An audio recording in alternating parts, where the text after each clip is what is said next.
This is the battleship Texas, the only surviving U.S. naval vessel to serve in both world wars. She saw action from the North Sea to the Pacific Ocean. Hello, I'm proud to be joining National Geographic in a tribute to those who served in the South Pacific, the men who fell in one of the fiercest battles of our time at Guadal Canal. You know, the day I turned 18, I went down and enlisted in the Navy, and I was still in pre-flight training when we heard about Guadal Canal.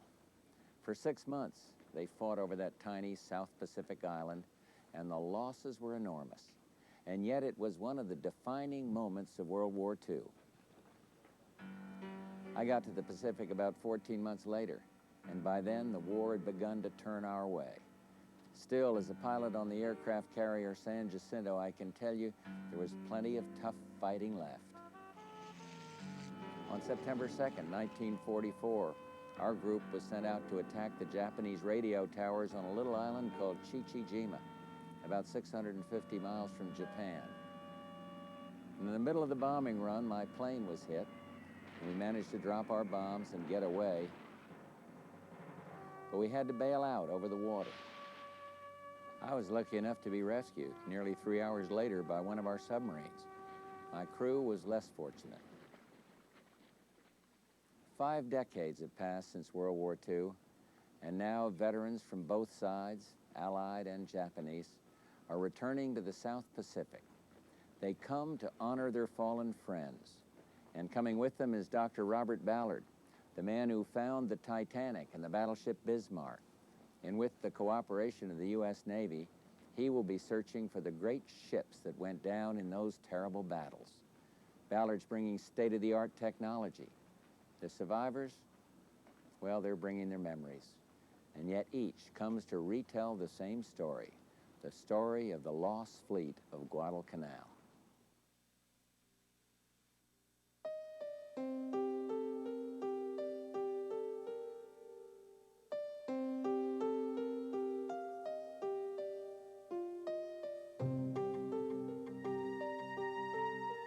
In the beginning, Guadalcanal was simply an obscure island in the Southwest Pacific. By the end, it was known as the Island of Death.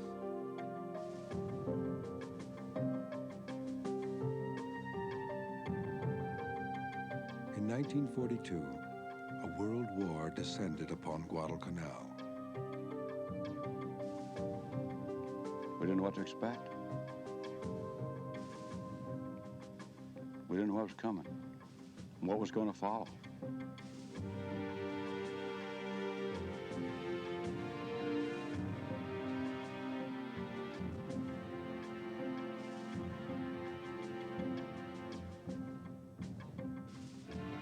In 6 months of ferocious fighting, tens of thousands of men died. In this type of savagery, one reverts to an almost barbaric type of existence, and you do things under these conditions that nobody in their right mind or normally would do.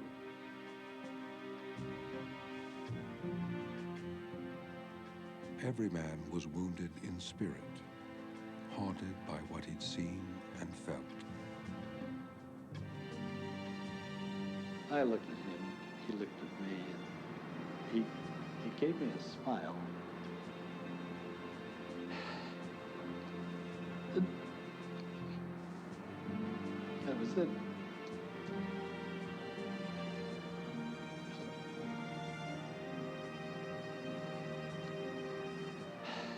I haven't told this before.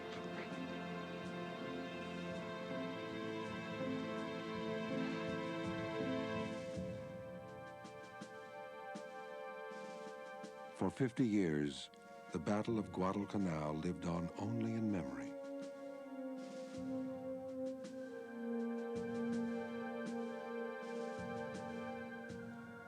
Until Robert Ballard, the explorer who'd found the wrecks of the Titanic and the Bismarck, came to the vast graveyard of ships that waited, unseen and untouched, on the ocean floor. I've walked many battlefields on land. The guns are gone, the tanks are gone. But Here, the ships are still locked in combat, frozen in time. They're like ghost ships, with the guns still at the ready, as if they haven't finished the battle, as if it's still going on.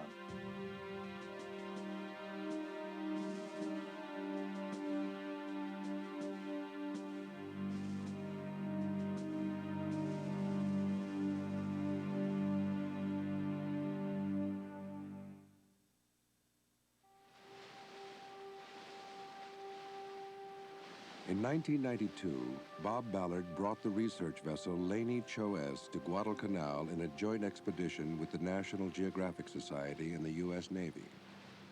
Ballard hoped to explore several crucial ships lost in the battle. In the chaos of war, no one had recorded exactly where they went down. His mission? To reassemble the fractured pieces of the past.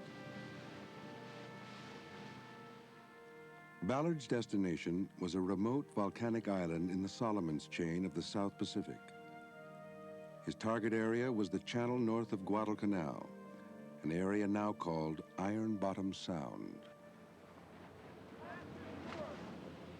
There's no other place in the world like Iron Bottom Sound where so many ships sank in a single campaign. There's not just one ship down there that we're after, there are 50 ships. All set? Going down there should be like visiting a huge underwater museum, giving us an opportunity to visit a battlefield still waiting for us 50 years later. With Ballard were others hoping to make a connection to the past. Survivors, returned to Guadalcanal for the 50th anniversary of the battle, bringing their memories of 6 months of war. I'm Stu Mordock. Good to meet you. What ship? Atlanta. Okay. We have veterans from both sides here, both American and Japanese. 50 years ago, these guys were trying to kill each other. Today, they're here together. And what we're hoping to do is to reunite these survivors with their old ships. I left my sword on board the Atlanta. You think I can go down? I know exactly where it is. If it's only a couple levels down, I think we can find it. To probe Iron Bottom Sound, the Navy had equipped Ballard with a costly but somewhat temperamental collection of high-tech tools. The Scorpio, a remote-controlled undersea vehicle capable of sending video images back to the surface. And the Seacliff, a free-diving submarine with a 3-man crew. Ballard would have just 18 days to explore and photograph the ships below, if all went well. We've got a lot riding on this expedition. That's good there. Hold on, boom. The Navy's loaned us all this equipment, and they're expecting us to find ships. And veterans have come from all over the world to be here, so you know they're expecting to see their old ships. It's a lot of pressure.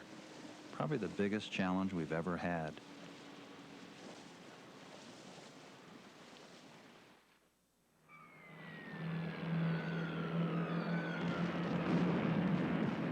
The war in the Pacific had begun in December 1941, when Japanese bombers raided the U.S. base at Pearl Harbor. The architect of the Japanese attack was a man who did not want to go to war. Admiral Isoroku Yamamoto, the commander of the Japanese fleet, understood American military power. He had begged his prime minister to avoid war. Instead, he was ordered to plan an attack. If I'm told to fight, I will run wild and win victory after victory. After that, I have no expectation of success. At first, Yamamoto did run wild. In a few short months, Japan swept quickly through the Pacific, and the Allies suffered a series of shocking humiliations. The British garrison at Singapore fell to a conquering Japanese force a third its size. In February, Japanese planes demolished a port in northern Australia. On Bataan, 76,000 allies surrendered. Even Emperor Hirohito noted, "The fruits of war are tumbling into our mouth almost too quickly." After 8 months of war, the Japanese occupied 20 million square miles of territory, 5 times more than Nazi Germany. In America, the nation mobilized as quickly as it could. My friend Henry Brunkhorst and I decided we were going to join the Marine Corps because everybody knew they were the first to fight. They were right. In Somerville, Massachusetts, 18-year-old Harry Horsman left home and headed for a war 8,000 miles away. When we left in early June, my regiment went by train. As it turned out, it was a Pullman train which had dining cars on it. So we went off to war in a blaze of luxury. Most of us had never gone beyond our home state borders. I was a world traveler. I had been to Vermont and New Hampshire, though, from Massachusetts. Among the others heading west were Lieutenant Commander Jack Wintle and his wife, Mary Clyde. We had a wonderful marriage. I was madly in love with him, and I think he was with me. And I've often laughed. He was so handsome. And I've had people say, "How did you get him?" Well, I had him. Their courtship in the mid-30s had been a storybook romance, the handsome midshipman and the Southern Belle.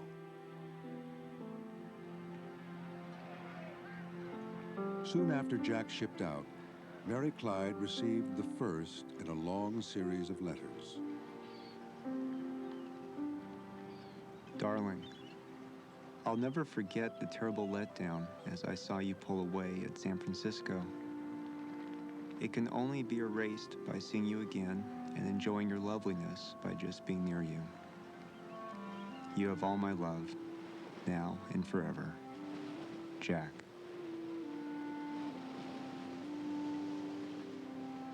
By the summer of 1942, scores of ships laden with thousands of Marines were steaming across the Pacific to stop the Japanese advance. Bert Dowdy, from Oakland, California, was a gunner on a destroyer, the Munson. There's more friendship on a smaller ship there is than a bigger ship. You have a small crew, count the officers and men, and you get to know one another and you're real close. We were real buddies. We were gung-ho kids at that time. We had a lot of guts and we were ready to take on the whole damn world. Marine Harry Horsman was aboard a troop transport. Life on a transport is not a bed of roses. You're in each other's way all the time. It's crowded. Everybody initially gets dysentery.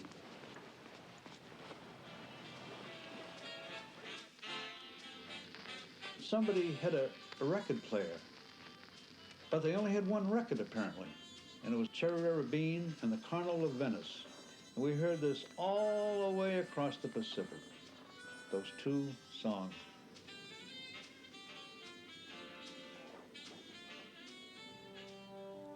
The commander of the Marines was General Archer Vandegrift, a soft-spoken Virginian of equal parts determination and optimism. He would need both. In July, intelligence radioed an urgent message. The Japanese were building an airstrip that threatened Australia. Soon, Vandegrift's task force, the first American offensive of the war, set out to take that airstrip. The target, an island called Guadal Canal.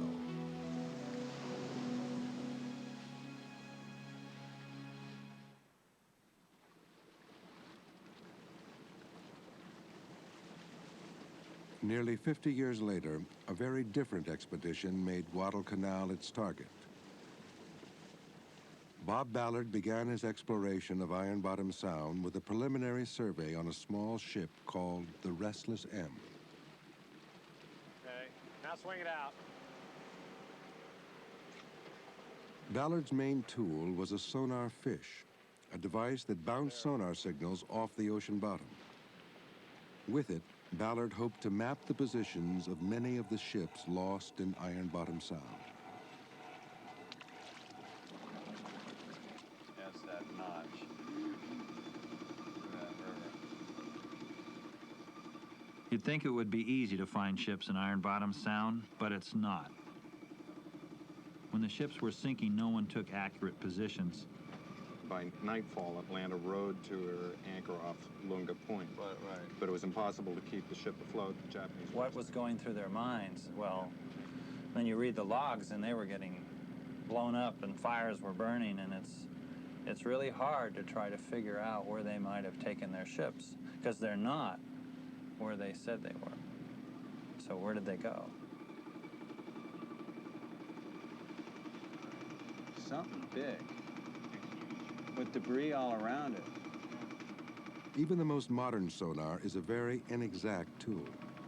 From the vague echo images, it was tricky enough for Ballard to locate a sunken ship, much less tell its identity. Well, we'll do it again. We'll get it right. After weeks of frustration for Ballard and his crew, an unmistakable shape finally appeared on the sonar screen. Oh, wow. Not a great looking one. No, but what it's an a echo. star. Yeah, exactly. We got it. We got it. From there to there is the ship.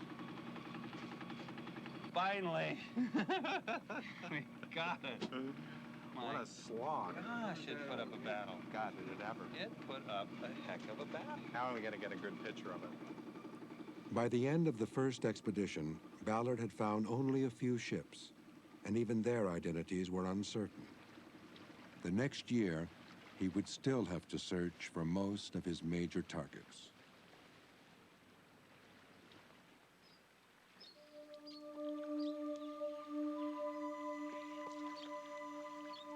Before World War II, Guadalcanal was far removed from what was called civilization. The first wheel many Solomon Islanders ever saw came on the bottom of an airplane. Guadalcanal was an insignificant piece of the British Empire, a remnant of the era of English glory, run by the Colonial Service, which for decades had been attracting people like Martin Clemens. Clemens had studied at Cambridge. He was an aristocrat, but also an adventurer. Before the war, Clemens applied for a job with the Colonial Service, where he would get more adventure than he ever dreamed. Halfway through the interview, they said, "Oh, you like sailing, don't you?" I said, "Yes." "Well, how would you like to go to the Solomon Islands?" I said, "Oh, rather," and rushed off home to find out where the places they were. But Clemens' days as a colonial administrator ended in mid-1942, when the Japanese landed on Guadalcanal. Clemens hastily organized a network of loyal scouts and moved into the hills. With only an office safe, a 300-pound teleradio, 190 carriers, and just 3-volume Shakespeare. Soon, Clemens would set up his teleradio behind enemy lines. The young man from Cambridge was now a spy. I got used to sleeping very lightly and waking at the slightest sound. But the main feeling was that we were entirely alone.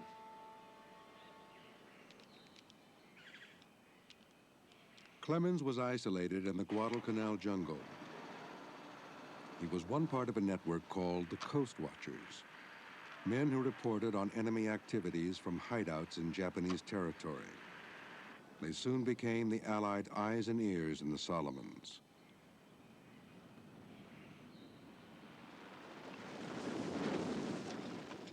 Soon after the Japanese arrived on Guadalcanal, that it was quite obvious they were going to do some building, and the only thing they could be building was an airfield.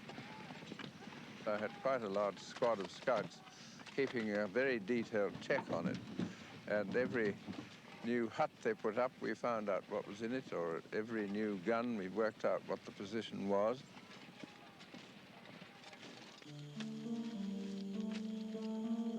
Japanese knew Clemens was there. They hunted for him. For months, he lived on taro root and good luck. He walked in streams to avoid bloodhounds. Still, Clemens kept sending in reports, waiting impatiently for the Allies to take action. That's a lot went through one's brain, and so many sensations of fear and no help in sight, and I couldn't see any coming for a very long time. On August 6th, Japanese workers set up beacons along their nearly finished airstrip. Then drank sake in celebration. Martin Clemens despaired. In his diary he wrote, "Is nothing going to happen after all?"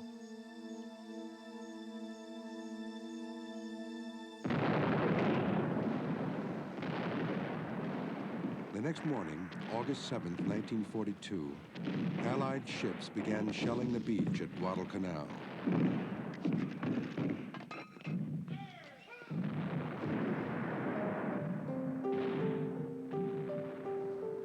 Neither side really wanted this island. To the Japanese, Guadalcanal was just another step south, but the Allies could not let them take it.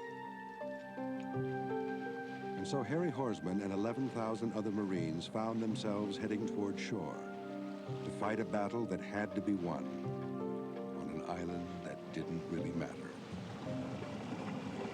We were greatly relieved to find out that nobody was firing at us once we got a foot on shore. Where the hell was the enemy? The landing was a cakewalk. The Japanese construction units at the airstrip ran for the hills, leaving the Marines to unload their supplies at what seemed like peace. Thayer Soule was the Marine documentary filmmaker on Guadalcanal. We came in with the first wave, no opposition, of course. And then some officer said, "Here, you aren't doing anything. Put that camera down and come and help move these boxes." We came up here with the absolute irreducible minimum of supplies.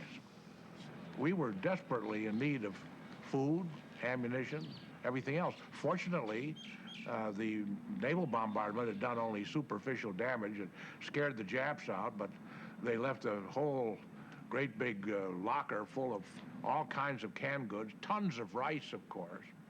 And then also, I have to tell you about the beer that we found. There were cases and cases of this stuff in 1-liter bottles. And the fellows tried it, and they said it was terrible. And the language officer looked at it, and he said, "Well, I'm not surprised. It's fly spray." From his hideout in the hills, Martin Clemens watched the Marines swarming over the beach. His months of starvation and fear were finally over.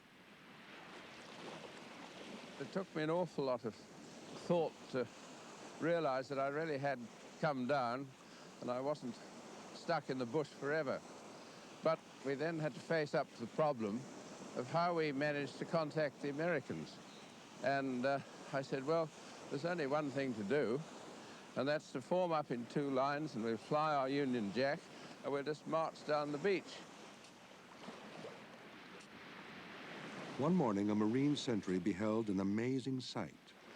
2 ranks of minimally clad islanders, rifles on shoulders, led by one starving white man in tattered clothing and one small dog. The sentry raised his rifle, but he didn't shoot. And I tried to say something to him, but nothing happened. My mouth wouldn't speak. Clemens was soon given the job of supplying the Marines with scouts. His days as a spy were over. The Marines occupied only a small fraction of the island, but it was the crucial fraction. They had the unfinished airstrip. Vandegrift wrote home, "We have the place we set out to take. The fighting is now over." But the fighting was not over. It would last for 6 full months.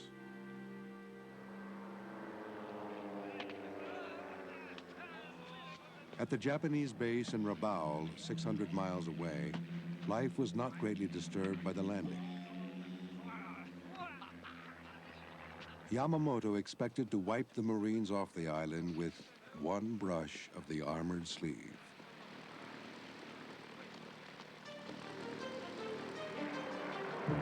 He immediately ordered a decisive counterattack by both sea and air. Fighter pilot Saburo Sakai was part of the raid. One of Japan's leading aces, Sakai had already shot down 54 enemy planes. After nearly 4 hours, he reached the Allied landing force of 60 ships. We had never seen such a large enemy fleet. How magnificent, I thought. A swarm of American fighters zoomed off aircraft carriers to meet the threat. Sakai soon squared off with an enemy pilot. He and I got into a one-on-one dogfight. I aimed and shot at the Grumman from behind. Suddenly, his plane slowed down. Engine damage. Then I saw something terrible. I saw for the first time a wounded opponent who was tormented by my efforts to kill him and the possibility of death. How sad, I thought. But then I thought, this is war. You've got to do this. So I dropped back behind him, aimed and squeezed off a burst of my 20mm cannon. His canopy blew up.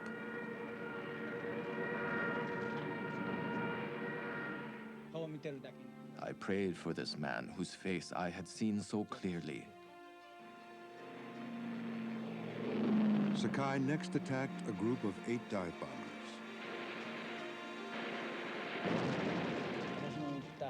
One I shot at went down. At the same instant, their bullets began jolting me. My canopy exploded with tremendous force. Got shot, I thought. Then I spun down. The inside of my head turned pure white. I thought, killed in action, killed in action, killed in action. I'd made others go through this many times, and now it was my turn. Sakai managed to gain control of his plane. Though horribly mutilated and drenched in his own blood, he flew for 5 more hours and landed at dusk, back home in Rabaul.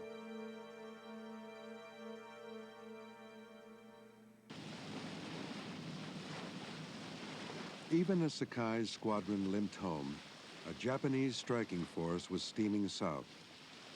The next 36 hours would bring one of the most humiliating defeats in American naval history. A defeat caused by a brilliant admiral, Gunichi Mikawa, and an incredible chain of Allied blunders. The mistakes began early. An Australian search pilot sighted the Japanese fleet, but no one received his report for 8 hours. An American admiral took aircraft carriers away from the area. Another admiral assumed the Japanese would only attack by air. A third admiral sailed off to a meeting. While Mikawa, still undetected, raced at flank speed for a night attack. Korato Yoshie had joined the Navy at 17. He now operated searchlights on Mikawa's flagship, the Shokai. We were very nervous at dinner because we knew we'd be facing the enemy soon. I wasn't exactly scared, but the tension certainly took my appetite away. But I was division chief, and I didn't want to make the young sailors even more nervous. So I ate everything. The Allied commander had made the mistake of dividing his force into 2 groups to the east of nearby Savo Island. Undetected, Mikawa crept closer and closer to the southern group, sliding by an American lookout ship at whispering distance. Everyone was in their battle positions. The only sound we could hear was the screws of the ship moving through the water.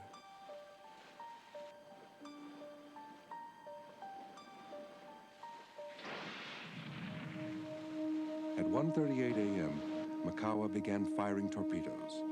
at ships that still didn't know he was there.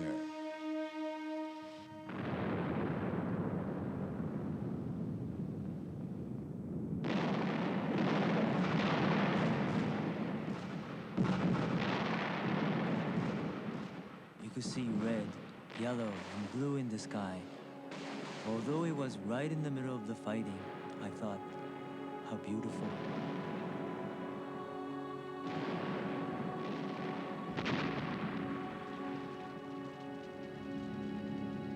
In 4 minutes, the Australian cruiser Canberra took 24 direct hits, igniting a tremendous bonfire amidships. Bert Warren was 4 levels below deck when smoke began to surge through the ship. Suddenly everything started to go down, the lights started to go down. We were losing revolutions from our engines, and everything was going dead. Then we had to find our way out through a darkened ship. All you could think of was to get some fresh air. This became a thing of prime importance in the mind, is to be able to breathe. Not just to survive, but to breathe. Warren finally reached open air, only to find the deck strewn with the wounded and dead. In 7 minutes, Makawa had devastated the cruisers of the southern group. He now turned toward the northern group, 5 miles away. Incredibly, the Japanese presence was still unknown. The captains and many crew members of all 3 American cruisers were literally asleep.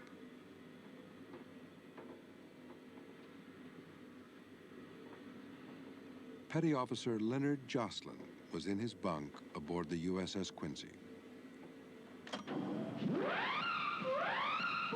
When general quarters sounded, I jumped out of my bed and into my clothes, and up the ladders I went to the signal bridge.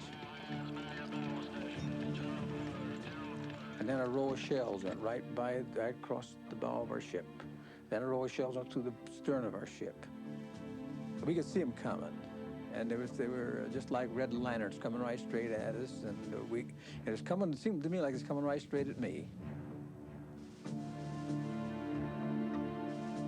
The Quincy somehow managed to return fire on the Chokai, but soon the Japanese bombardment became overwhelming. I says, everybody down. And when it was laying down, one of the officers came out of the pilot house on the other side of the ship, and he came out, they said, let's be men, not mice. Well, I thought how I'd like to be a mouse. And he no more said it when he got hit with a shell. All 3 cruisers in the northern group were soon reduced to flaming ruins. Makawa now controlled the sea. Close by were 22 defenseless American transports, still half-loaded with food and ammunition desperately needed by the Marines on Guadal Canal. Thayer Sowell was on one of the transports. You could hear the thunder rolling across from the gunfire. And then it was quiet, it was dark, and one plane up above us, and they dropped a flare, and all the transports were silhouetted against that light. And we knew the Japanese ships must be over there. And Captain Perkins said, well, this is it.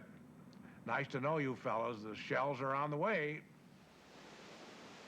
But no shells were on the way. Makawa could have ended the entire campaign by destroying the transports, but he failed to finish the job. Convinced his victory was complete, he headed home. On this night of Allied blunders, the final mistake belonged to the Japanese.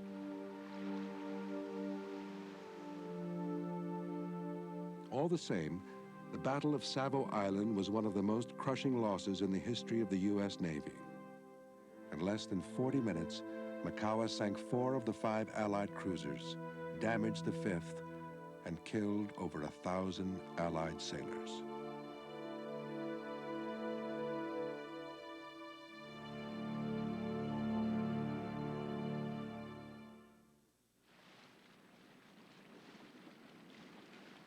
50 years after the Battle of Savo Island, Bob Ballard returned to the site of the Allied disaster. He began his main expedition to Iron Bottom Sound with the research ship Laney Choest. After 2 days of sonar search, he located an object the size of an American cruiser.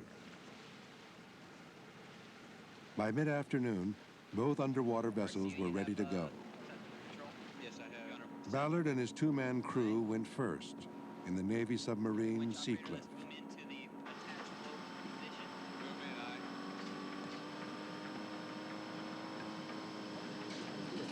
Control Seacliff. Request permission to submerge when swimmers are clear. Over. Seacliff Control, roger. Request permission to submerge Seacliff. Control Seacliff, to submerge Seacliff. Roger that. Seacliff Control, you have permission to submerge. Control Seacliff. My vents are open. My vents are open. The crew lowered the robotic vehicle Scorpio 20 minutes after the Seacliff submerged. The Scorpio would provide the light needed for the Seacliff to film in the deep sea. Its cameras sent video images back up to the Laney Choest, where operators controlled the movement of the robotic vessel with a joystick. Good so far.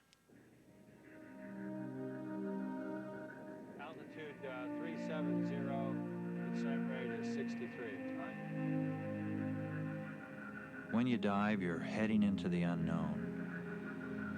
So what are you going to find there? What's it going to look like?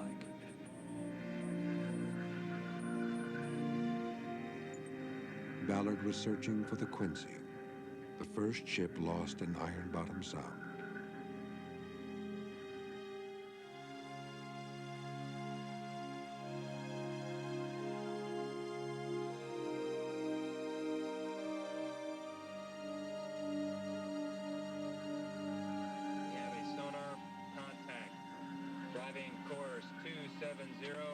For 500 yards, we have a sonar contact.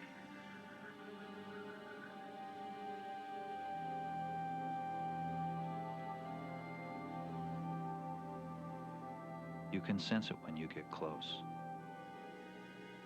You follow a trail of debris that leads you right to the ship.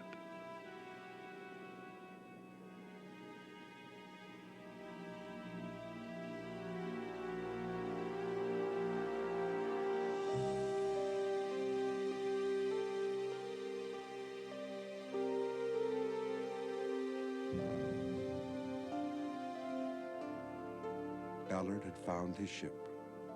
The wreck was without doubt the Quincy.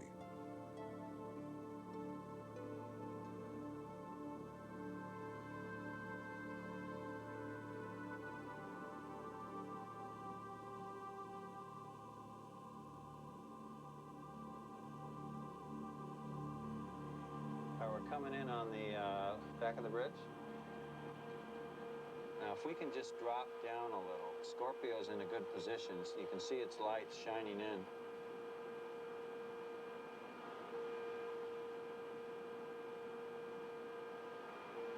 See the hole just above the bridge? See that hole up there? They took a lot of shots right into the bridge. 1, 2, 3, 4, 5 shots. Wow. I don't see how anyone survived in there.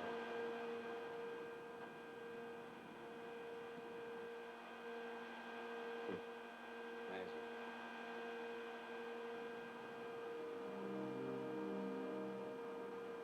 Whenever you dive on a ship for the first time, you start to wonder who was aboard. It becomes very special. It becomes very lifelike, and you have these encounters. There were people, young people. So many of the people who died here were just kids. When you think about that.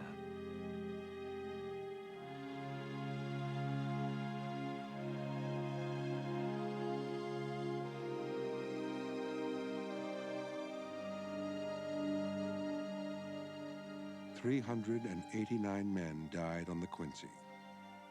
One of the survivors was Leonard Jocelyn. Years later, I'd have nightmares and dreams at night. And I would see the ship coming into port. I'd see the men waving. I could see the signal bridge. I knew that I was supposed to be up there, but the ship would fade away. And I'd try to catch it at another port. And the same thing. I could see the men waving, the signal bridge. I knew that I was supposed to be up there. But the ship would leave me. And then the dream would fade. But many times, years later even, I would dream of this ship and the men.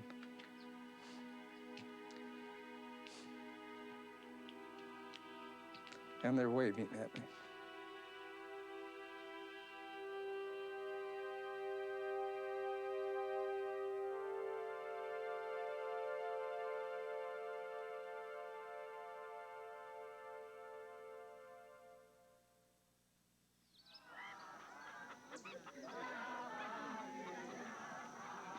On the Solomon Islands, even the first week of war shattered the old colonial picture of the world. Tom Tutulu had grown up on Guadal Canal and been educated by the British. We were taught by the missionaries that the British Empire is the greatest and the most strongest empire after the Roman Empire. And then the war broke out with Japan. And we are told that not to be scared of the Japanese because the little yellow man is no match to the British Navy and the Allied forces. Tom Tutulu, like many Solomon Islanders, worked with the Allies. Tutulu was a porter. When all this modern equipment and transport arrived, it's so amazing that we just can't understand it. And it really affects our lives, you see. A change overnight. The Solomon Islanders assisted in what was now the Americans' critical task, finishing the airstrip. The Battle of Savo Island had crippled the Navy, so the Marines were totally vulnerable to attack by air and sea. The airstrip was still a muddy morass of ruts and bumps, but it was the Marines' only hope for defending themselves. Before the war, Arvil Jones had worked at Universal Studios. He now found himself a long way from Hollywood. We arrived at Henderson Field to set up the airfield and get it operational. We were totally unprotected there. Until we got planes of our own in the air, the Japanese planes could just waltz in and attack us anytime they felt like it. Well, it was very scary.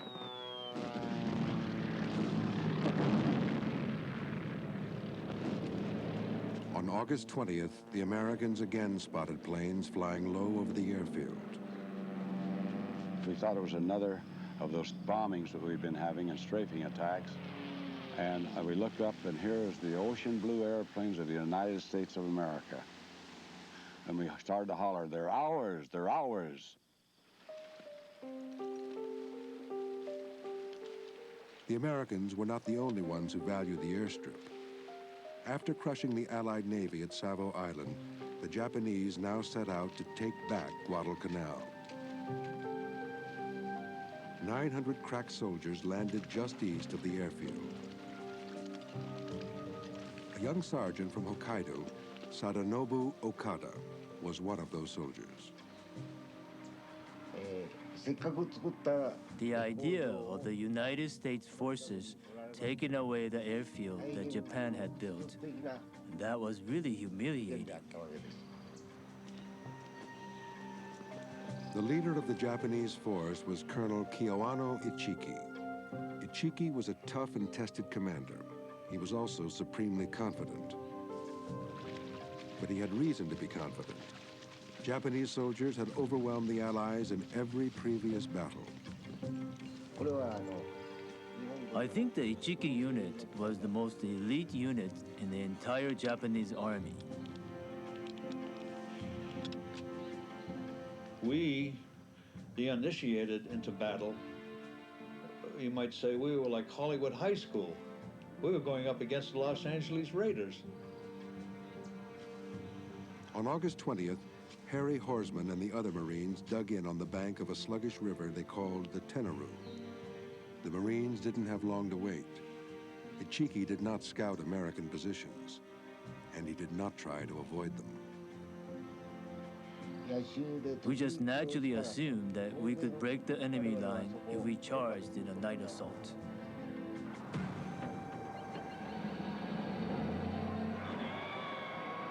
The Japanese made their initial charge with this wild screaming. It was eerie. And I think now the only thing that I can remember was that, Jesus, Rogers got it. Ichiki sent waves of attackers crashing against the American lines, using bayonets against machine guns. Tactics which had always served the Japanese well.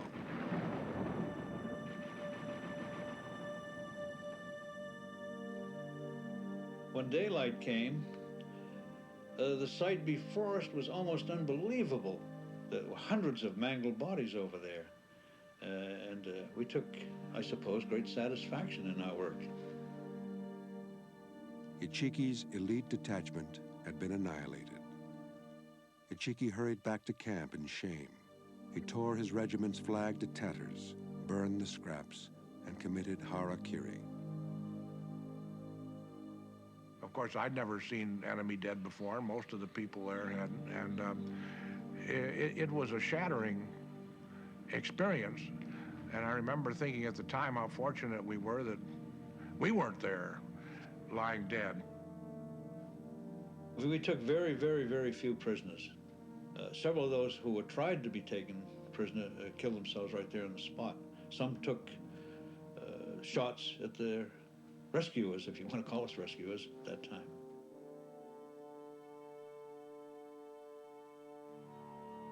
I think our immediate reaction was that we realized that this was going to be a different kind of war. This was to be a war of savagery. It set the tone for the rest of the war in the Pacific.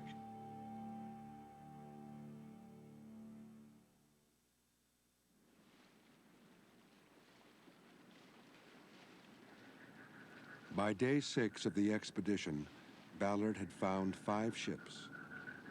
Okay, I'm coming in. Keep me up. Survivor Bert Warren joined the crew as the robotic vehicle Scorpio approached his old ship, the Canberra. Contact.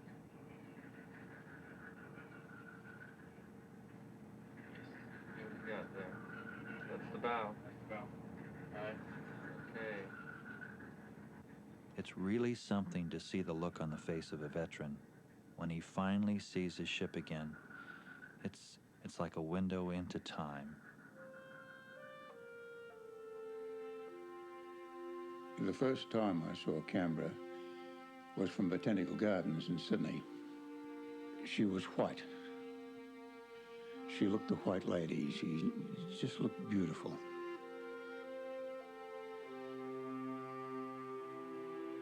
And because she was named Canberra after our capital city, the people of Australia said, well, that represents Australia.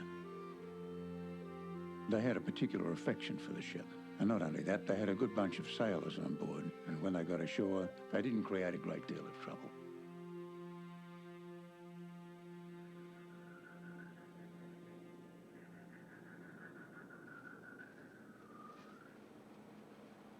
Don't lose visual. Get off about 10 feet. Would you like to try your hand at the stick? I'm going to let you sit in the chair if you want to try. I think you might have a steadier hand than me. Well, I trust this fella to do all right. Well, he'll be right next to you. We'll give it a try. Okay, well, I'll get down there and we'll try that. Why don't you move in this side? This part right here brings you up and down, okay? Push it down, the vehicle goes down. Push it up, the vehicle goes up. Push it like a toggle switch. Exactly. Well, this is where I spent the last of my time, down in this area, you see. So I'd like to get up closer to the gun turret. Okay. So I'm pretty well right over the edge of the deck here, aren't I? Okay, go ahead. Pull back. upper a little bit high. So we Pull are back again a little bit more.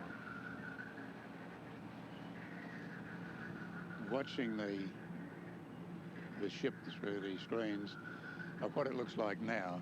I kept getting flashes back. The men that we had to leave down there, that we couldn't get off. They were too badly smashed about to move. And of course my thoughts were for those too. And I wondered just what does happen to them when they're down there today.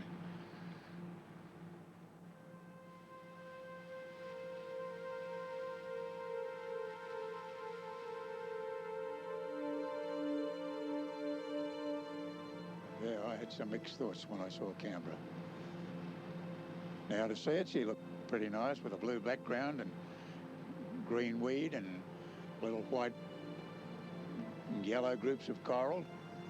She looked as though she was a nice lady with a couple of bouquets stuck around her. And I reckon that was pretty good.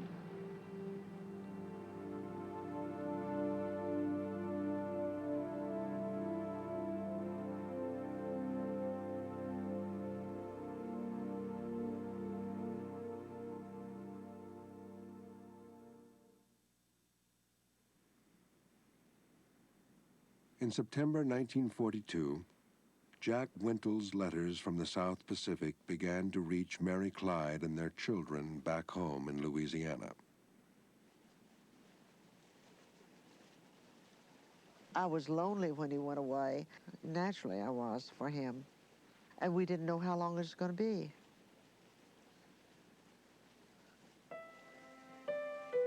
Mary Clyde Wintel and her daughter Jackie came to Guadalcanal on the 50th anniversary of the campaign.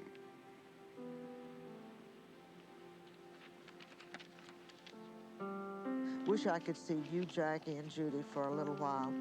The girls must be growing a good deal.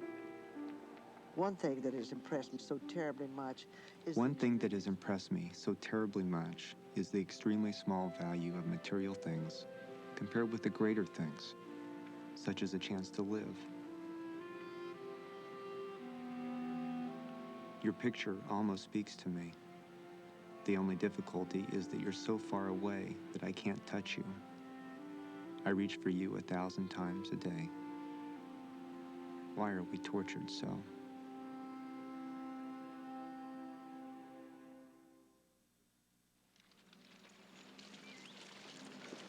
For the Americans on Guadalcanal, loneliness was the least of their problems. Victory at Tenaroo River did not feed the Marines. The lack of supplies soon became agonizing.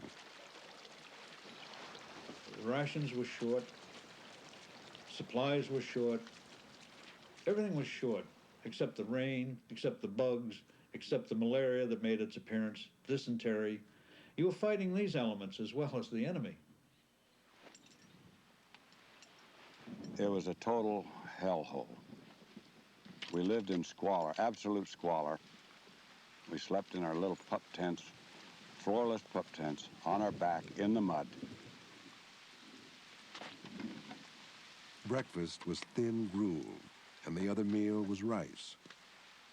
Socks and underwear were distant memories. The malaria caseload numbered in the thousands. The sick, hungry, exhausted Marines seemed to be sliding toward their ruin. General Vandergrift wrote, "Day by day, I watched my Marines deteriorate in the flesh."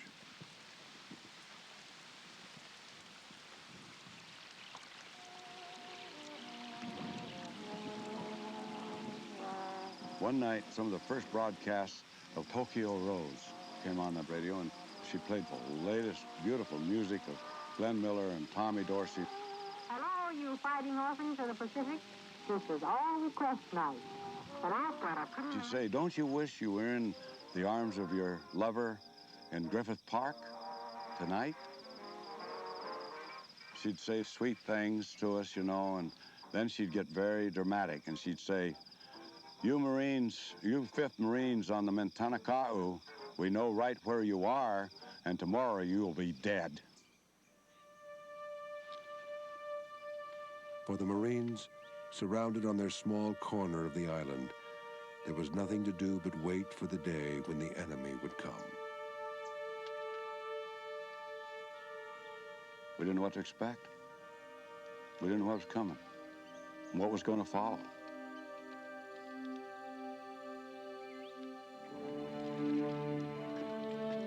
As summer turned into fall, the Japanese began loading ships for an overwhelming new offensive. After the shock at Tenaru, the first defeat for the Japanese army, Yamamoto realized that this remote jungle island was of immense importance. Night after night, he shipped massive reinforcements to Guadalcanal for what he hoped would be the decisive battle in the Pacific War.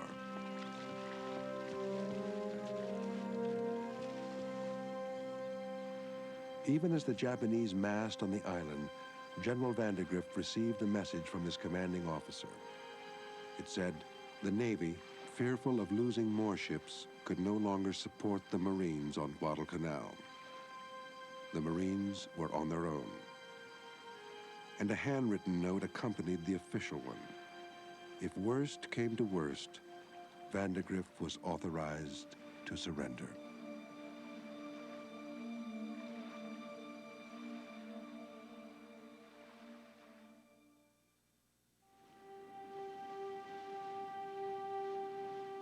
In his first 10 days at Guadalcanal, Ballard had filmed several of the lost ships he was after. With a week left to go, he began to search for the powerful battleship Kirishima, the largest ship in Iron Bottom Sound. Kirishima is the ship we want the most, but it's going to be tough. All we have to go on is where the Japanese admiral said it went down, but we've been in Guadalcanal for weeks now, and none of the ships have been in the admiral's positions. We're getting close to the admiral's position. Well, there's nothing there. Nothing. Mud. Lots of mud. Searching for ships with sonar is a very frustrating business. It can fool you. You can go by a rock formation, a geologic feature, and think it's a ship when it really isn't. More geology. More geology. More geology.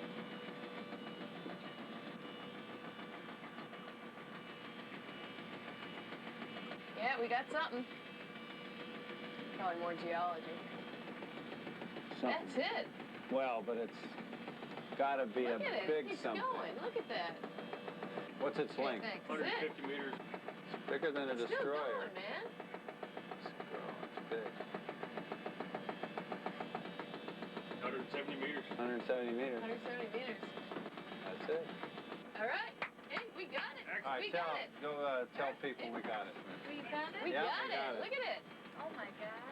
Look at that. How big Now is let's dive on it. But Ballard's elation was short-lived. The battery of the submarine Seacliff failed to take a charge. At the same time, the power supply of the robotic vessel Scorpio burned itself out. The expedition had suddenly hit the wall. This is the worst part of the expedition. We have 14 ships identified, and the submarine's broken. The Scorpio's also broken, so we can't get any of our assets down, and we've got less than a week to go.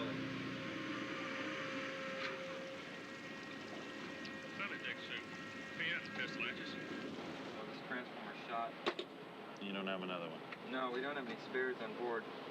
No, let's take a look at it. My God, that's cremated. You got some of this back at home? Yeah, we've got a spare back in the other vehicle that we can cannibalize and bring that out here, but it could be anywhere from 1 to 3 days before we get a flight in. Forget it.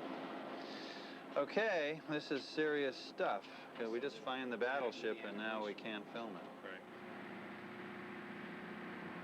It's never easy, and there's always a problem. The part is on another submarine out at sea right now. It has to come into San Diego, drop the batteries out of that submarine, steal the parts, jump on an airplane, fly halfway around the world to get the parts here. It's maddening.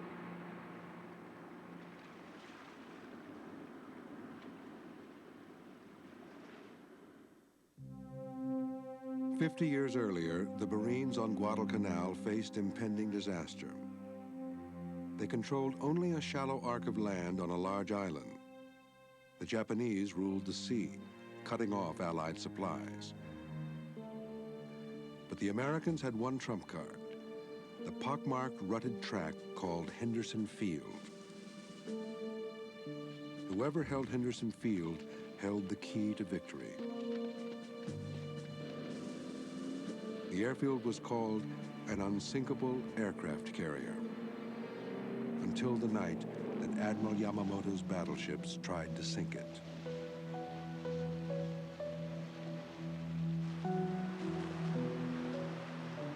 On the island on October 12th was my birthday. I had now reached the advanced age, through a lot of good luck, to be 19 years old. And lo and behold, about 1 a.m. on the 13th, these tremendous blasts all of a sudden occurred, seemingly to us out of nowhere. Boom, boom, boom. And a big flash of light rose up out of the iron bottom sound against those low-hanging clouds, and a staccato pounded against those things. And this went on, louder, like freight trains whizzing over your head. And I thought, Jesus, I'll never live to see my 19th year. Hell of a time. I only have one day at being 19.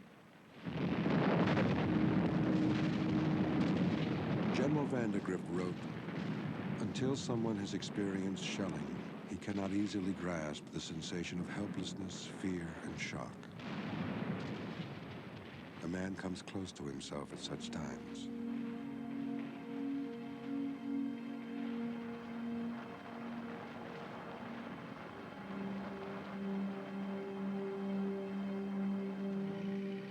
The next morning, the Marines crawled out of their foxholes to find Henderson Field a wreck, their radio station destroyed, most of their plane fuel blown up. A hit on a ration dump had spangled the landscape with shards of spam. Most of the American planes were either damaged or destroyed. They fired 973 14-inch shells at us that night, and they tore that airfield up, they tore our airplanes up, they tore everything up.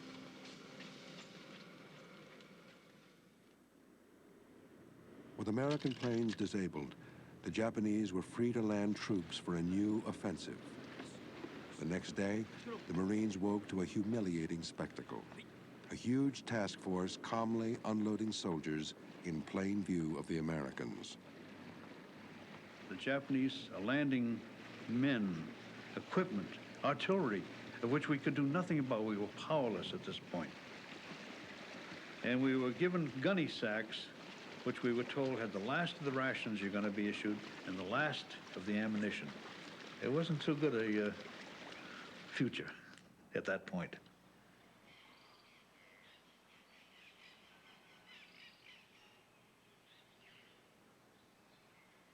The Japanese army soon launched its offensive, sideways. Their plan was complex, to march all the way around the Marines and attack from behind. On October 16th, the Sendai Division began their march. They ended up chopping trails through a trackless jungle, completely losing some units and exhausting the rest. After 3 days, they sharpened bayonets, expecting to fight the next morning, but couldn't find the enemy for 5 more days. Finally, on October 24th, at least some of the Japanese force attacked the ridge just south of Henderson Field.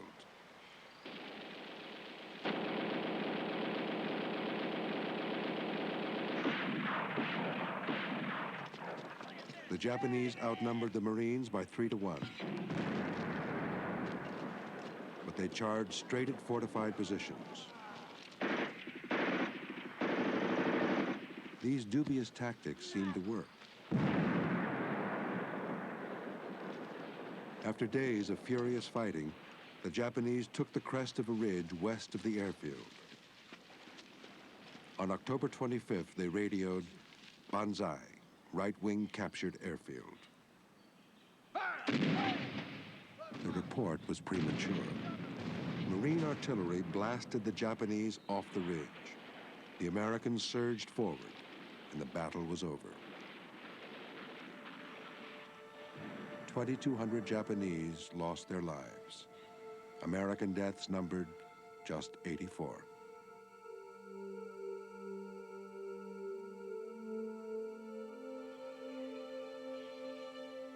For the Japanese army, the aftermath of the battle for Henderson Field was as bad as the bloodbath itself. The Sendai Division had to retreat the way it had come, through 30 miles of swamp and jungle. This time, it would be without food. One officer wrote in his diary, October 27th. We haven't eaten for 3 days. I have to rest every 2 meters. October 29th. I don't know how many men must be left behind today. The soldiers abandoned their equipment. They started to eat leaves, bark, roots. The entire Japanese force was starving. They began to call Guadalcanal the Island of Death.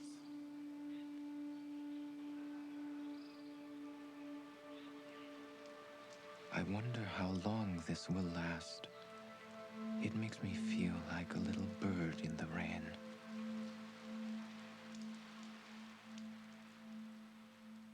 Artillery officer Akio Tani was one of those starving on Guadalcanal. Very often, we would smell the delicious scent of the food cooking at the American base there when the wind wafted our way. I received a packet of black tea just one time. I didn't drink the tea. Drinking it would have been wasteful. I ate it. As the Japanese soldiers retreated, starving and defenseless, many were taken prisoner. Most of the Japanese army soldiers were in very bad shape. Instead of fighting, they were looking for food. And so when we captured them, they were very grateful that we were feeding them and at the POW compound. Roy Wihata, a second-generation Japanese-American, was assigned to military intelligence. Over 20 years before, his parents left Japan with a dream.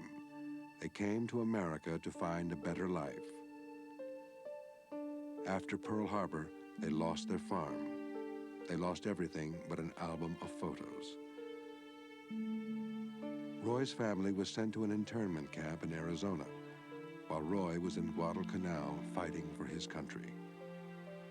I thought that I was doing the correct thing at all times, and there was no hesitation on my part to even fire at any Japanese soldier if they were on the other side of the front line. On Guadalcanal, Wihata volunteered to interrogate Japanese prisoners. The Japanese commanders never expected their soldiers to surrender. They hadn't even told their soldiers not to talk. So it was very easy to get information from the prisoners. The early prisoners were bleeding in their mouth, and I asked them, why, how come you have injuries around your mouth? He said the Marines used to use their rifle butt to take out all these gold teeth that they had in their mouth. So this is how I found out they were treated poorly by some of the Marine soldiers. We took some prisoners, and a guard was placed on them. In the middle of the night, he shot them. Why? He got tired of standing watch, so he shot them. We knew that they didn't try to escape. They couldn't. So, and in this type of savagery, one reverts to an almost barbaric, everyday type of existence. And you do things under these conditions that nobody in their right mind or normally would do. They probably, and us, but we did them.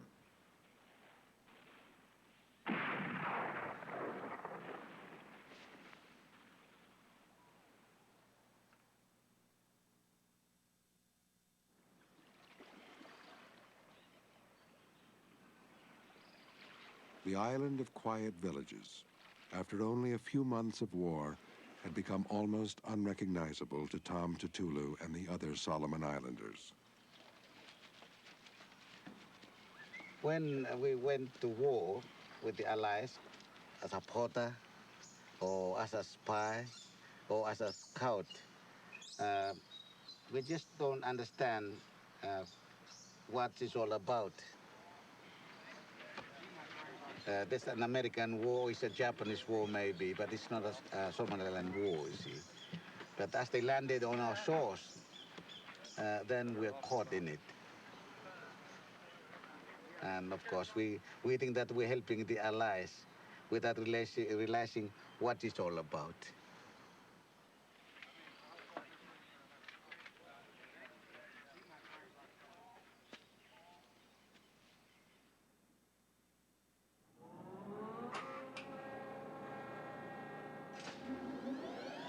After nearly a week of waiting, and with only 4 days left in Guadal Canal, the expedition's submarines were finally functional. Ballard prepared to dive just before dawn.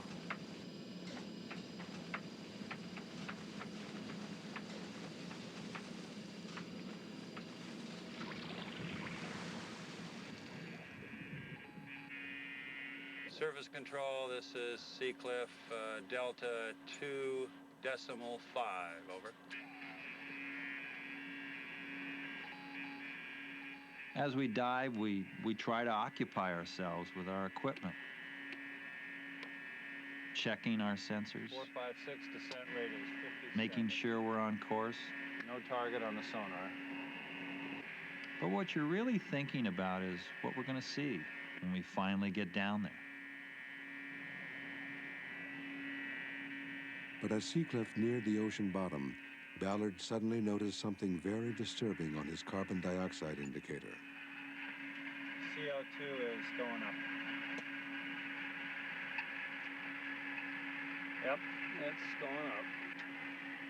As the CO2 level rose, oxygen was disappearing. Breathing would soon become impossible. Seacliff control. The Seacliff was 3,000 feet deep. The ascent back to the surface would take over an hour.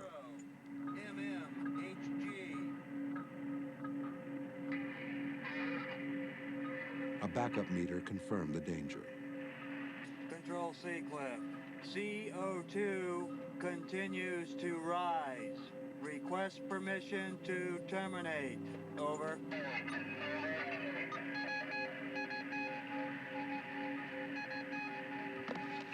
Fighting panic, the men were soon forced to use an emergency oxygen supply. Control Seacliff. Donning EBS. Over.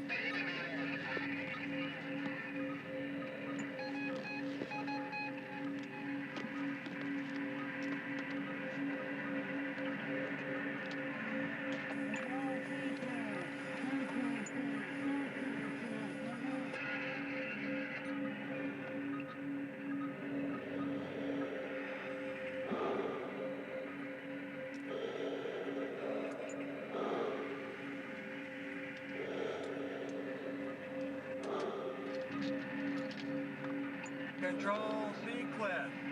Hose departed from face shield. Expedite. With one oxygen mask out of commission, the three divers had to share two masks.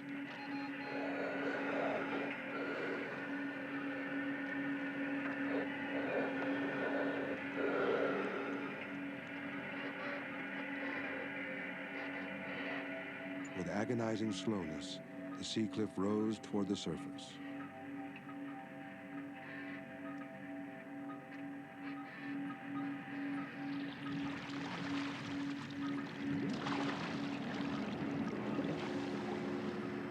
We came here to document the war, to document the insanity that took so many lives. But the last thing I expected was to join the men who died in Iron Bottom Sound. I'm glad we survived this one. Interesting dive.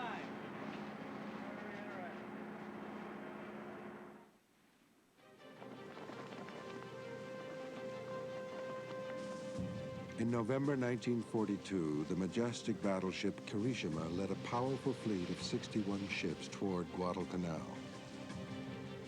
With the fleet went the Empire's final hopes to recapture the island.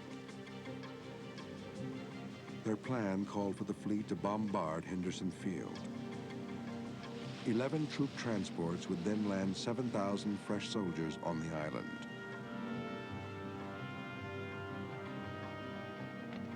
The Japanese command wrote, "The coming naval battle is the fork in the road which leads to victory, for them or for us."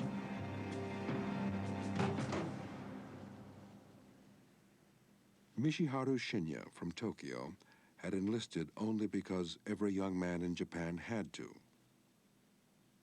Stuart Murdoch from Indiana had dreamed of the Navy and the imaginary event called war. These two young men, worlds apart, were about to meet in combat. We knew the Japanese were going to strike that night. The intelligence reports were just so definite. I can remember from the island came the fragrance of flowers, the tropical flowers. And I didn't feel like, going into battle.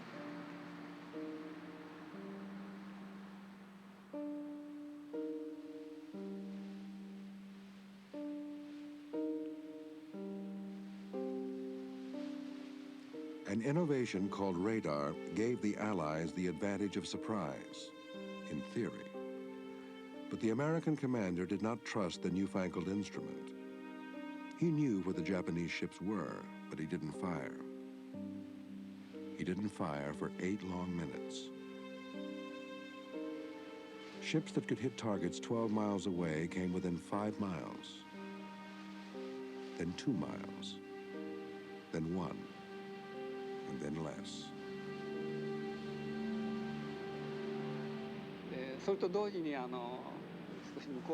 Suddenly, I could see a line of American cruisers directly in front of us. So we snapped on our searchlights. Bingo came a searchlight right on the Atlanta. I could still see that light off the port bow. Burning a hole right through me. It was just amazing. At that point, I saw the forward guns of the Atlanta swing out so rapidly and fire.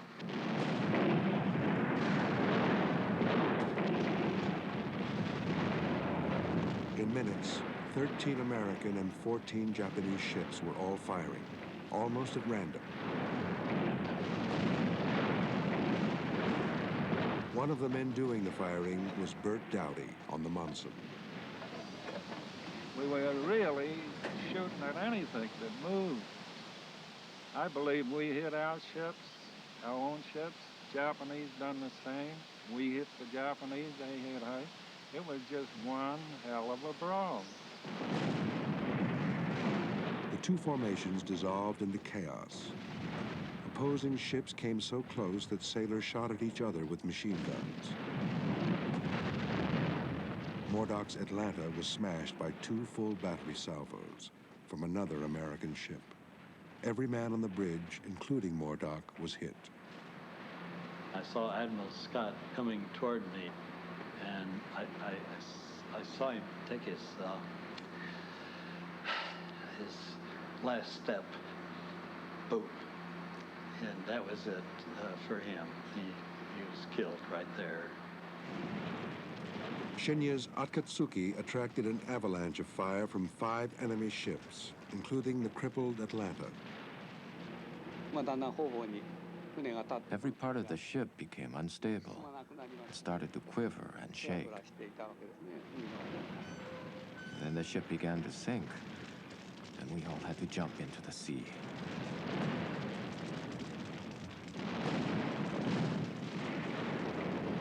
On Bert Dowdy's Monson, the captain thought he was being fired on by friendly ships. He switched on recognition lights, and the destroyer was immediately struck by 37 shells.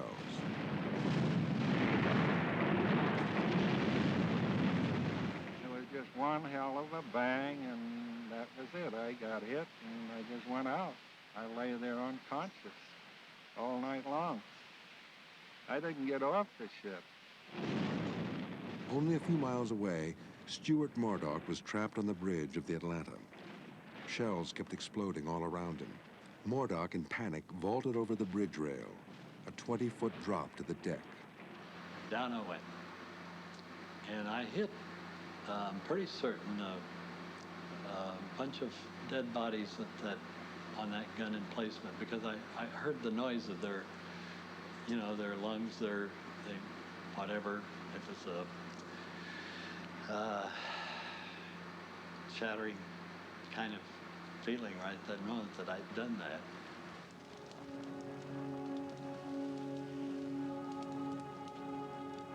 At dawn, 7 damaged ships still drifted, burning and smoking on the glassy surface of Iron Bottom Sound.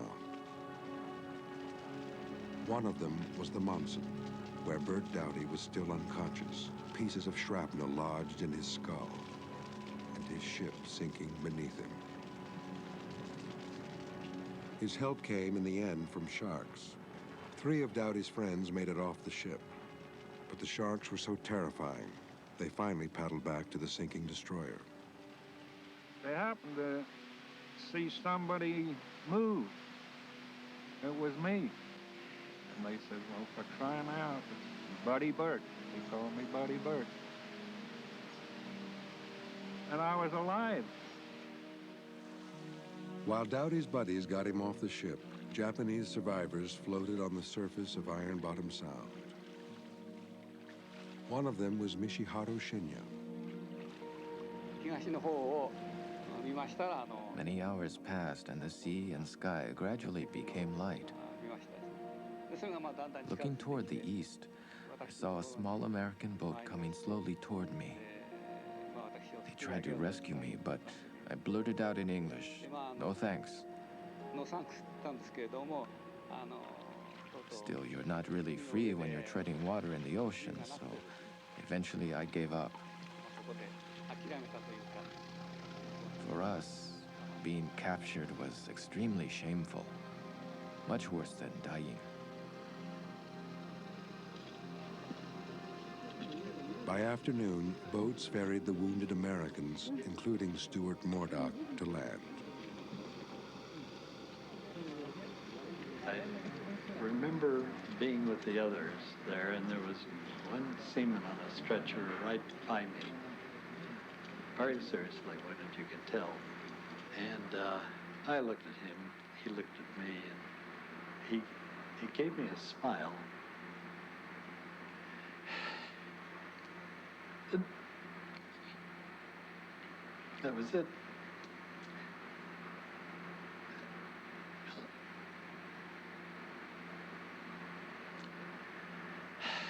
I haven't told this before.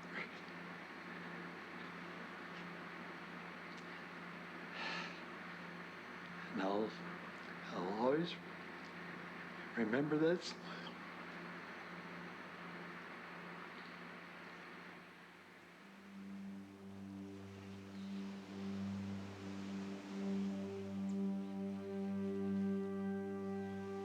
For both sides, the battle was incredibly costly. The Americans lost 2 cruisers, 7 destroyers, and over 1,700 men. The Imperial Navy, 2 battleships, 1 cruiser, 3 destroyers, and nearly 1,900 men. A standoff. But the next day, that standoff turned into a decisive American victory. Bombers sank 7 Japanese troop transports, ending the Japanese attempt to reinforce, ending Japanese hopes to retake the island, ending any true possibility of the Japanese holding the South Pacific.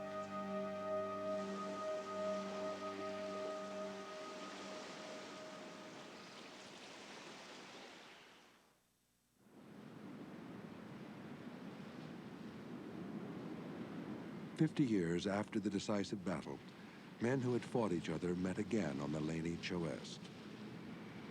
Were you the first Japanese ship to open searchlights? Yes, I think so. I think so. I think it was on us. I think. If you were the first. So you... But I think we are hit by some cruiser. The first searchlight that came from the Japanese was on the Atlanta. So we immediately swung our turrets off to the port left and started firing, and I'm sure other ships did the same thing.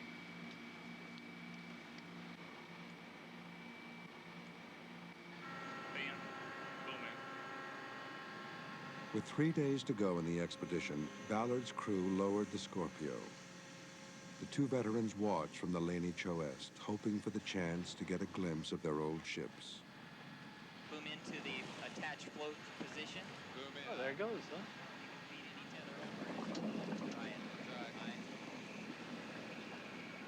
There it is. There it is. There it is.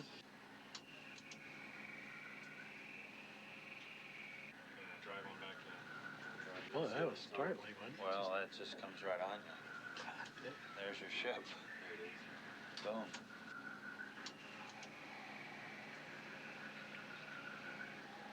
There, That's a tremendous damage. Damage. Boy, that torpedo. Yeah. That damn thing set the ship just right up. So ragged. So ragged and spread out. Recognize anything? Or back up and up. Back up and up. 12 feet. So that's front and back. Keep it in. And just come up. You want to get above that mast. Nope, afraid not. It's pretty messed up. Yeah. Going back in.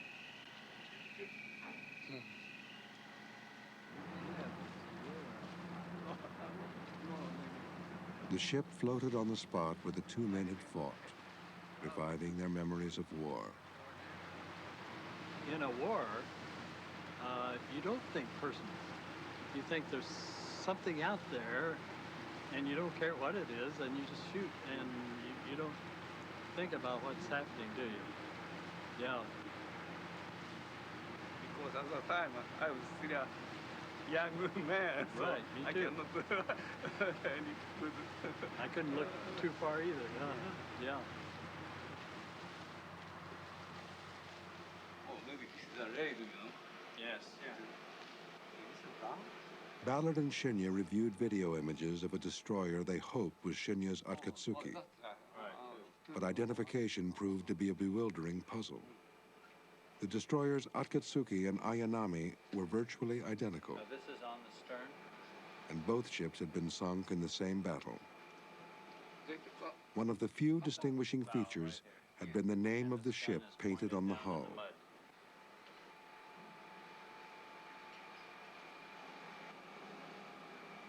That's a R,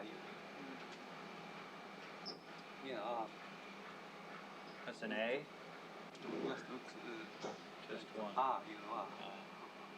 The only remaining Japanese character was the first one, and both Akatsuki and Ayanami began with the same character. But both ships had the same? That's right. Both ships had the same letter. For Ballard and Shinya, the identity of the wreck would remain a frustrating riddle.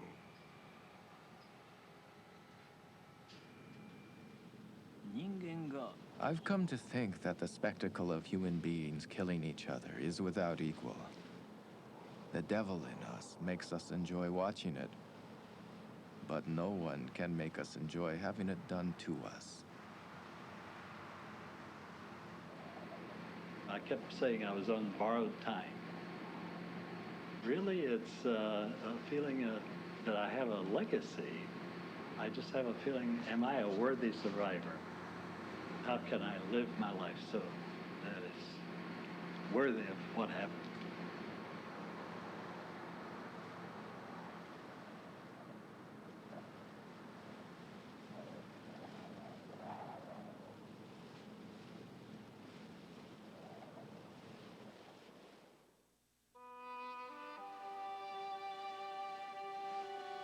In the days after the November naval battle, the American fleet limped south for repairs.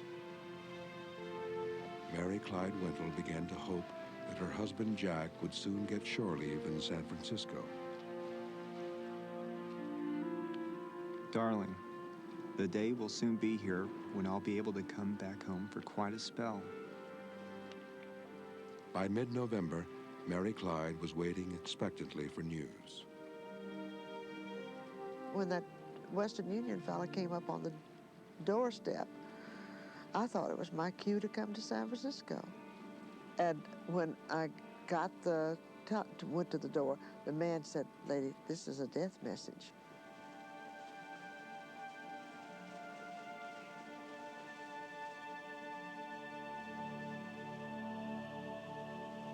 We regret to inform you that your husband, Lieutenant Commander Jack Wintle, was killed in action and buried at sea.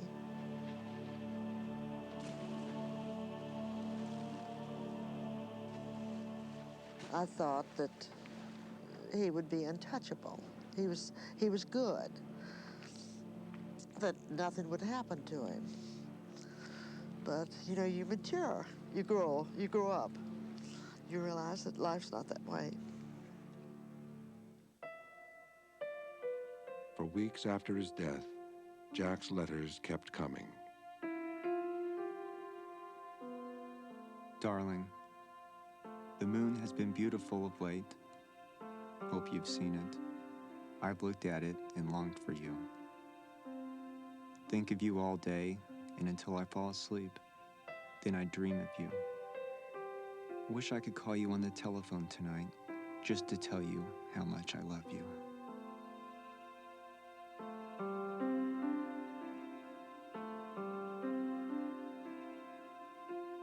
Mary Clyde Wintle never remarried.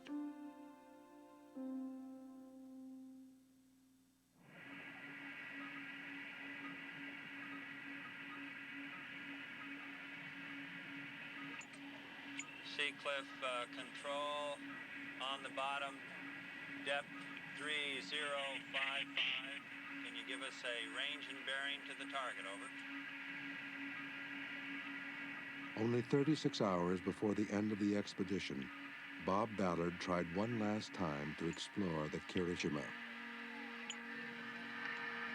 More debris as we drive forward. Finally, he was within yards of the elusive battleship.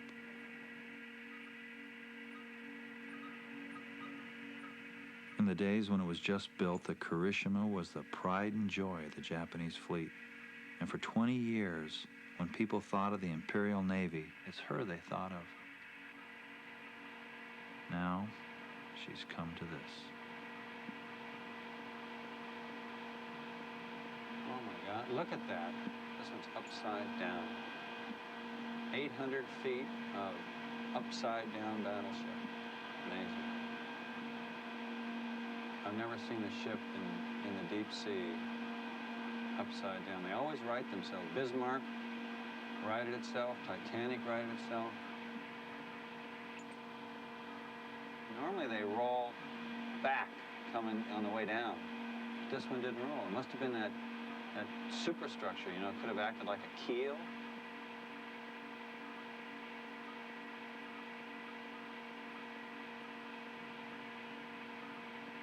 Oh, wow, look at that. It's coming right in by the window. Back off. Boy, look at the size of that propeller. 15, 20 feet across. Oh, watch out, we're getting a little too close. Now look at, is it coming in your window? It looks like we're just about to brush against it. Wow, look at the size of those propellers. Unbelievable.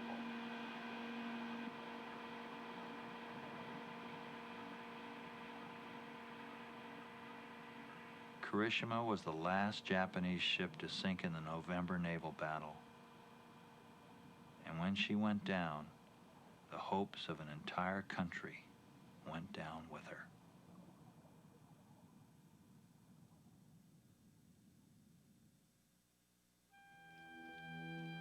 After 4 months of fighting, the Americans had a stranglehold on the island. the Marines turned over their hard-won territory to the Army. The Marines bore little resemblance to the fresh young men who had waded ashore. Their uniforms were in tatters, the men themselves sick, exhausted, worn out.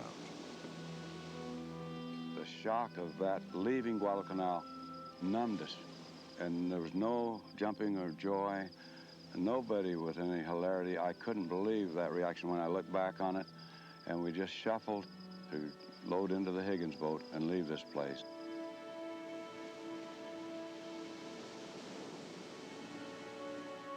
As bad as conditions were for the Americans, they were worse for the Japanese. Without food or reinforcements, the remaining soldiers seemed doomed to die on the island. But on 3 February nights, the Japanese Navy slipped through the curtain of Allied surveillance to steal 11,000 troops away from their fate.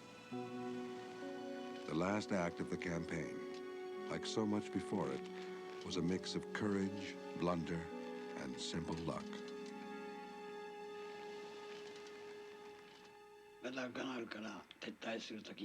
When we were pulling out from Guadalcanal, we left a soldier there who was still breathing. I will never forget that. The image of that young soldier, just being left there, unconscious but still breathing, that keeps coming back to my mind, even today.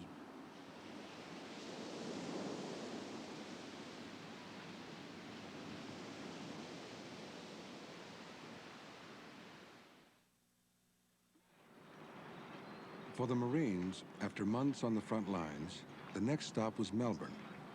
The Australians, Marines agreed, were suitably grateful.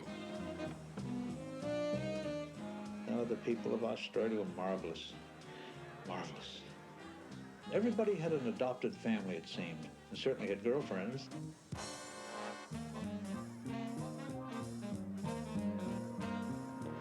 Melbourne was the piece of cake, particularly the parade in front of all those Aussies like that. People were shouting, "God bless you, Yank, you saved Australia." Old ladies would come around, hug you about the neck. Old soldiers from World War I would shake your hand. It brought it all home, that what we had done was not in vain. And it was appreciated.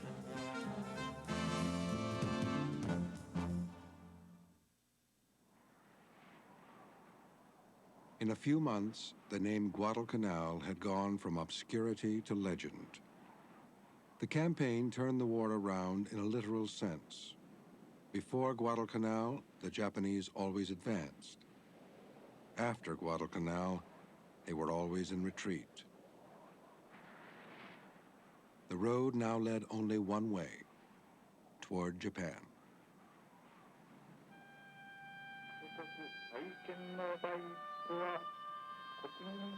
On August 15th, 1945, Emperor Hirohito broadcast news of Japan's surrender. Japanese soldiers returned home to desolation and even shame.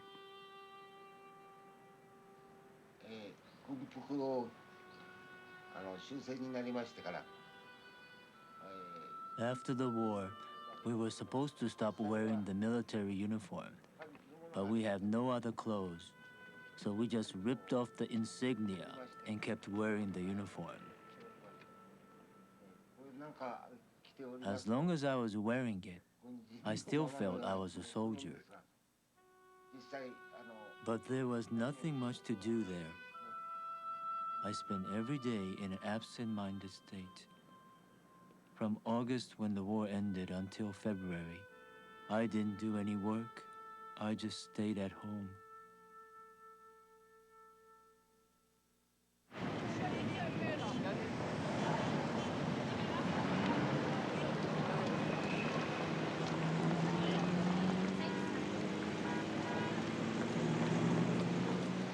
For many, the war gradually became a forgotten part of the past.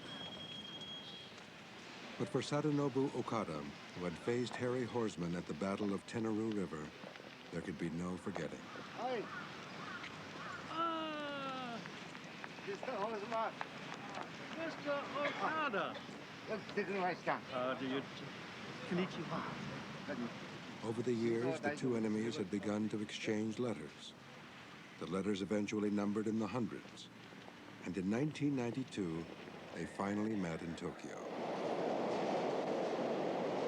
A very strange offshoot of the Battle of Guadalcanal seemed to forge in later years a rapport between Americans and Japanese. This picture, Ilu Tenoro. Yes. And this is with soldiers on the field who faced each other, suffered the same conditions. They worse than us, of course. While we were hungry, they starved. I was 21 years old. I was 18.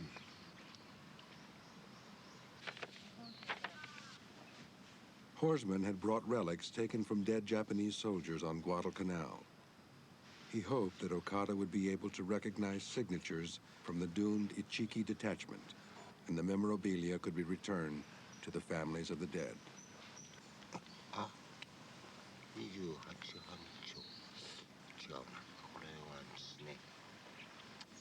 Well, I hope that this one will end up with the family, if they can be found. Over the years, Horsman's letters to Okada had helped Japanese survivors and relatives locate the burial sites of soldiers killed on Guadalcanal.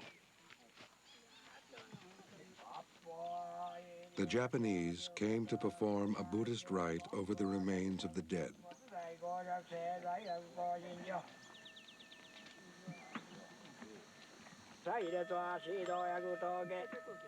Without the ceremony, the spirits of the dead would be forced to roam over the earth forever.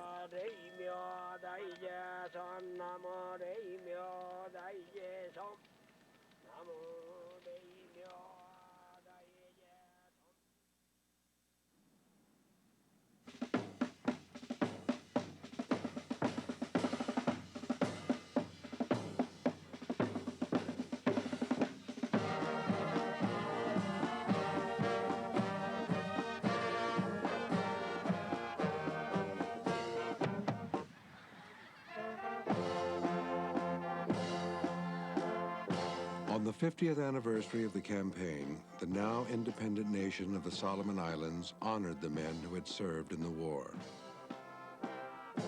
One of those men was Tom Tatula.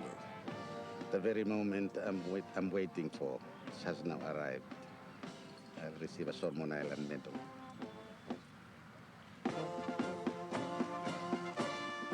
Another honored guest at the ceremony was former Coast Watcher Martin Clemens, reunited with his scouts. How are you? Long time now? Long time. Long time.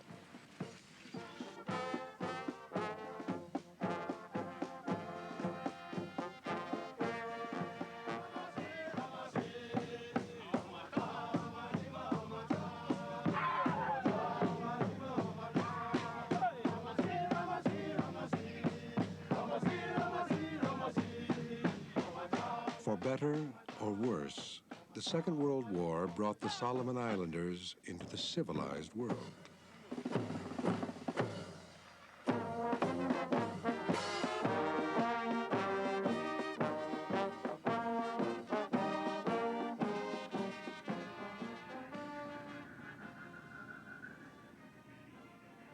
Okay, they're coming in. Hold this position. They're coming in on the bow. In his Guadalcanal expedition, Bob Ballard had located 14 ships and filmed 12 of them. Like that deck right in front of 36 more vessels still wait for discovery.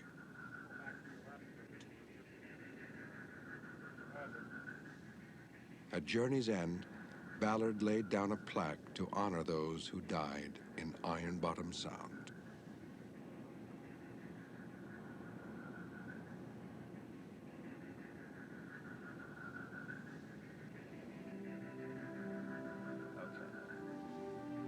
They did it.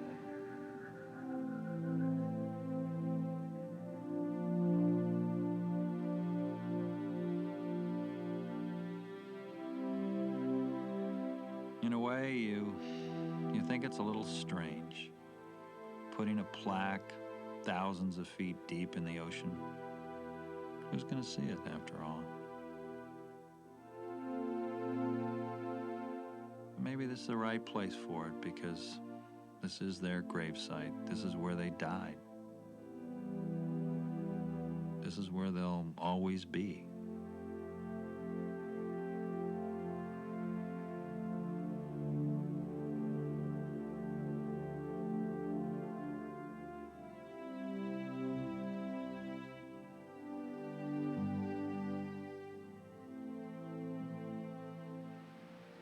If the tacticians of the world were to leave it to survivors, you wouldn't have any wars.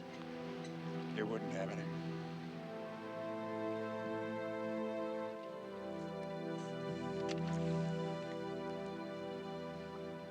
I just have a feeling Papa knows we're here.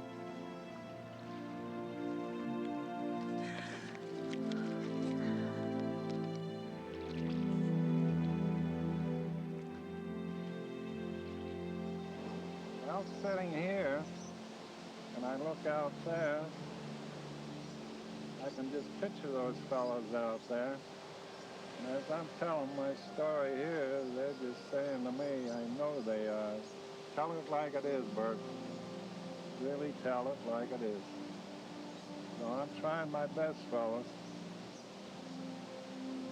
That's why I came back here, just to pay my respects to you fellas out there. You'll always be with me. You're in my mind. Think of the good times we had. I salute you. That's the way it is. I don't know what else I can tell you.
We hope you have enjoyed this presentation from the National Geographic Video Library.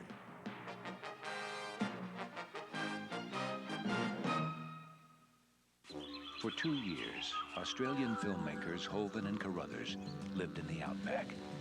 Their closest and constant companions were a camera and a mob of 60 eastern gray kangaroos. Until now, much of the kangaroo's behavior has been a mystery. But you can witness the unfolding of nature's drama, the unique bond between parent and offspring, the dangers stalking outside the mob, and the struggles within. Set up camp on the other side of the world, in the Valley of the Kangaroos.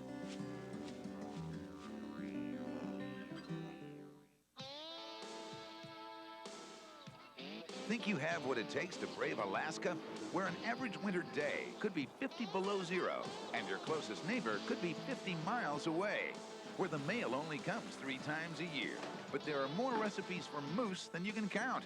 Sound tough? It is, but that's a small price to pay for independence, and you've got to be tough if you're braving Alaska.